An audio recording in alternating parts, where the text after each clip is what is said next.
tsy alalavitra amin'izay sehatra ny fampianarana ambony izay any isika ho fitsonjovana ireo tsy manana diplôma baccalauréat na ihany koa ireo misafidy ny asa vetrany ao aorian'ny fahazaholan'izay diplôma zay dia mampiofana azy ireo ny université tsy miankina GSI amin'ny alalan'ny ilay antsoina hoe général recrutement formation na ny GRF izany araka izao fanazavana ny tompony andraikitra misahana ny fampiofanana azy izao.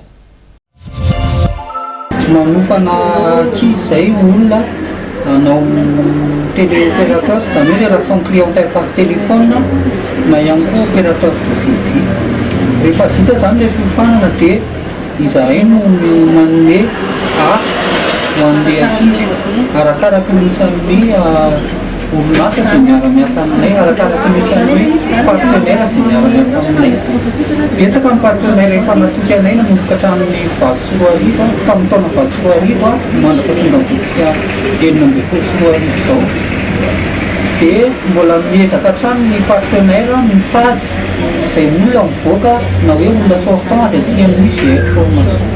Hatreto aloha dia efa voahaja foana izay fenitra izay satria ny antony dia tsotra. Betsaka ny concurrent-n'ny GF formation izay efa mitsangana tany aloha fa hatreto aloha GF formation mbola manana tananjara toerana foana amin'ny famahana ny olona amin'ny fitadiavana ny asa.